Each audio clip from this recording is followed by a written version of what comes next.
What's going on, guys? Welcome back to the channel. I hope you all are healthy and well. Thank you so much for joining me today on this beautiful day. But this topic that we'll be reacting to, not so beautiful. I hope everyone is healthy and well. I hope your days were filled with nothing but positivity, this past week. Despite the situation going on in Australia, it really sucks. Please feel free to check out my previous video I posted pertaining to this incident. It just really sucks, waking up and seeing this recommended all over YouTube. And I'm like, out of all the places, Australia? I thought that was like honestly the last place out of all the countries I've been learning about. Honestly, I'm thinking like Australia is probably like one of them last ones for something to pop off, so severe like this, huh? So I don't know. It's kind of hitting me as if I'm from there. I don't know. Like I seen when I just seen the video on YouTube. I don't know. Kind of just was like, what? So we already know that one of the shooters were unalived. One is currently in custody or wherever. We don't know where he's at. He's definitely in custody though. Even if he is getting medical attention, he's definitely in custody. I don't know if he was shot or anything. It seems like once the gun was taken from him, he was all scary. Look, ain't know what to do. As soon as the artillery was taken out of his hands, like I'll be staying with the most of these people, they be some toilet paper, bro. As soon as you take it out of their hands, they don't know what to do. Take him to jail. He's going federal. I'll take him to jail. He's going federal. He gotta go. He gotta go. He has to go. You know what I'm saying? This is crazy. I'm not gonna lie. And it really sucks for all Australians out there. I hope everyone is coping well. I hope yourself, your friends, your family members, your spouse, your kids. I hope nobody was involved in it. Okay. Of course, people were involved in it, but like if you're watching this video, I hope you or like people weren't involved in it. Because I'm able to just reach you right here through the video. But I know people were involved in it. It sucks. It just 15 lives taken, 15 lives taken, but over 40 injured. So apparently in this video, this was actually highly recommended. Thank you so much for all the recommendations. We got Prime Minister. So this is the Prime Minister of Australia, I'm guessing. I'm not too educated on your Prime Ministers. I'm going to start actually getting into that, guys. But I've been trying to just, stay away from the politics right now. Focus on the tradition, the history, the culture of your country, the beautiful, just the beautifulness of it. Oh my goodness. But I definitely will get on top of that. But right now we are focused on this.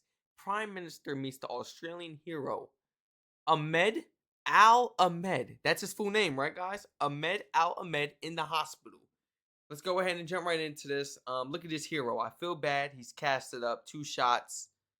Look at him. What he did for his country, and he's not even serving.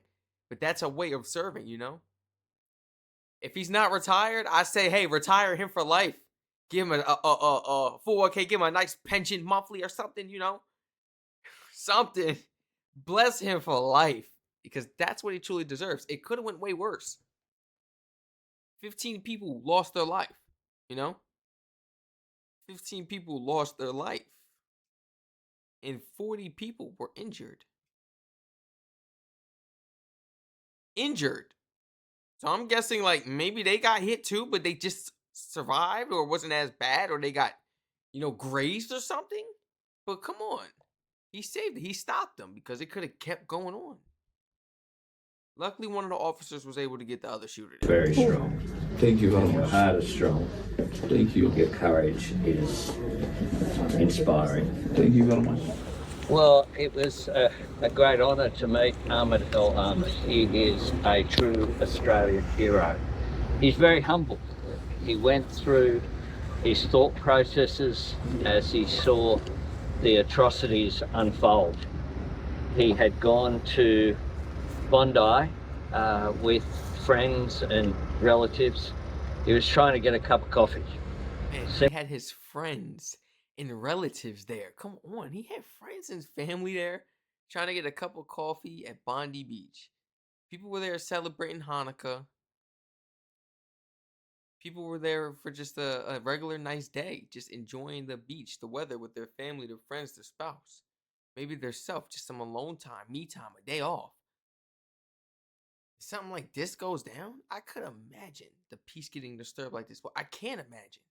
You know, I'm you like in the city or something like that. There's been I don't say too much, but a couple situations where I have witnessed such and such in person, but nothing crazy like this. It was more so like targeted for one person or a group of people, and I was just unfortunate to be at the wrong place at the wrong time. And I've seen something that I didn't want to see, but that's the U.S. But something like this, oh my gosh, this is crazy. I bet you got your friends and families now. I'm not gonna lie. If it looked okay, if it seemed as clear and vivid his plan in my head, like how it did for him at that moment, I definitely would have got up and sprung into action as well. Oh yeah. Oh yeah. Considering that, like, off of like education. Off of education, guys. I'm not a thug. I'm not a criminal. I don't walk around toting Glocks and what these people say out here. F&M and pistols and revolver, Dracos, and well, we don't got none of that. Okay?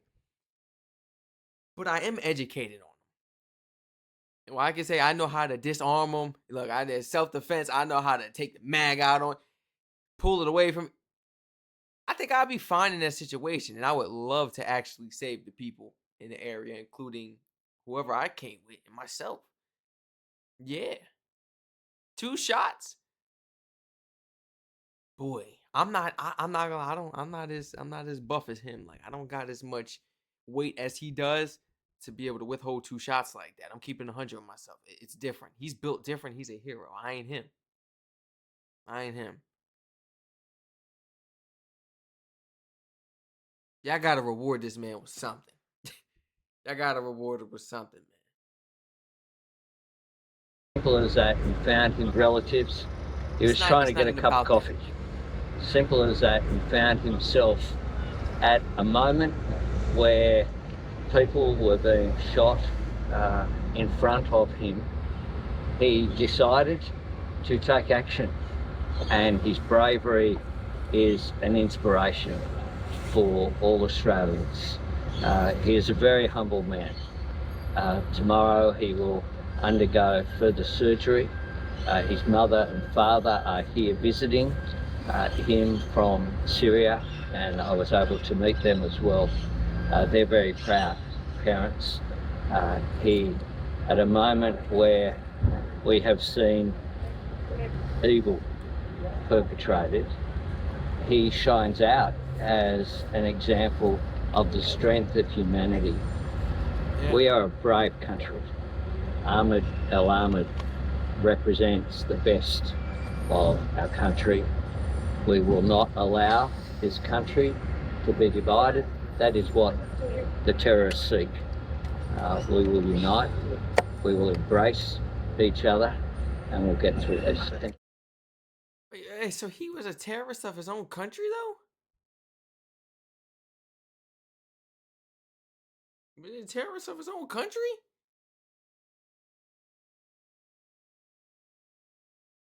Was he a... Wait.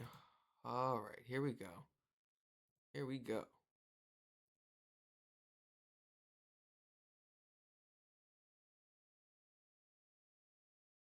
The 2 shooters involved in the Bondi Beach massacre, were they from Bombay? I didn't say Bombay. I said Bondi. The 2... Oh, that's my fault. Bondi. What am I talking about? Bondi, not Bondi. People probably think I got dyslexia now. The 2 shooters involved in the Bondi Massacre, were they from Australia or were they from another country targeted?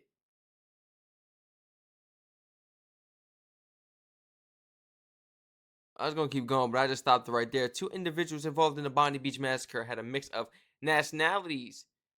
Sajid Akram, father, he was an Indian national who had permanent residency in Australia. He was originally from Hyderabad, India, and had immigrated to Australia in 1998. If you guys, I know, I probably sound crazy. I'm reading slow. It's the second screen. It's tiny on this one though. Otherwise, I'll be reading like this. Let me make it a little bigger. No excuses. Naveed Akram's son. He was an Australian citizen, born in Australia. He definitely, come on, bro. You was born and bred in Australia, and you did this, bro. You let your pops talk you into something so stupid, or was you just down with it from the right? Like, what's up, bro? What's up, bro?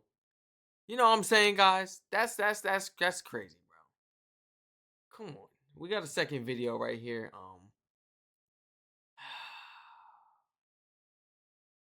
Goodness. لك على راسي كل الشباب والله يعطيكم الف عافيه والله ان شاء الله ما بكفيكم الا بالافراح ولا تواخذونا في عبد الله واحمد وكل والله الشباب على تحت. راسي احمد وعبد الله وعلاء وبلال الله حي الزلم بس والله ايش بدي اقول لكم مريت بمرحله الله بيعلم والحمد لله وبس. الحمد لله على كل شيء ايوه هاي احسن شيء.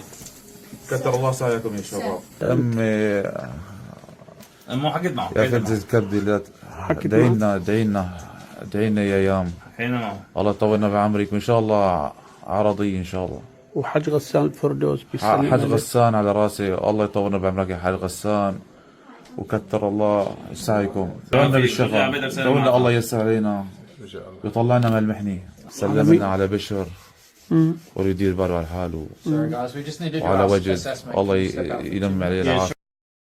I can assure you right now, my boy, you gonna follow through with that surgery. You gonna survive.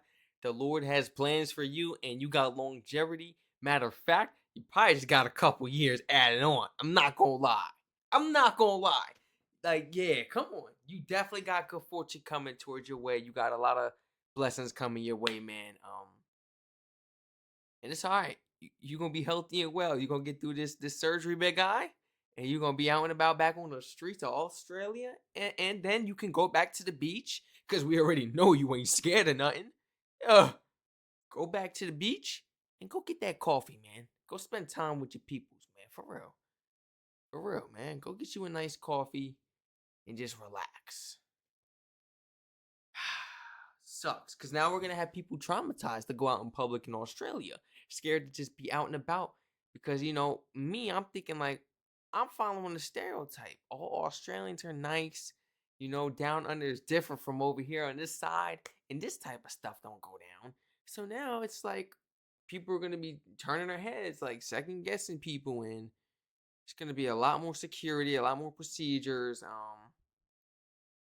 lot more profiling. Oh, yes, a lot more profiling. I hope this doesn't divide Australia. But like he said, it wouldn't. It shouldn't. But something like this. But look, it was perpetrated by somebody that wasn't from your country. It's from India. But he actually immigrated over here and gained permanent residence. Okay? But his son was born and bred. That's how I'm like, bro, you had to be like, oh my gosh. He had to talk you into it or something. You can't tell me you wanted to do that to your country. A terrorist to your own country, bro? I don't understand. All right. Guys, please feel free to share your honest thoughts and opinions down below in the comment section. Something this crazy? What? Like, this goes down in history. Like, this goes down in the books, guys. I'm just glad at least to be able to, share and, learn and react to this stuff with you guys and read your comments and stuff. But, besides that, this is horrible. This is horrible. Everyone stay safe. Please stay safe. Keep your eyes open. I understand. You may not be scared, or you may have thought, this is my country, or it was just them. I don't care. He wasn't even from here. I understand. But just be careful because it goes to show that it can happen anywhere, at any time, any moment. It doesn't matter. It was a father and son. Where's the mother? Where's the mother? We gotta get the mother in custody. Where's she at? We got some questions for her. Why is she not in the family? Where was she at? Why wasn't she with the family? Did she not agree? Did she, what's up?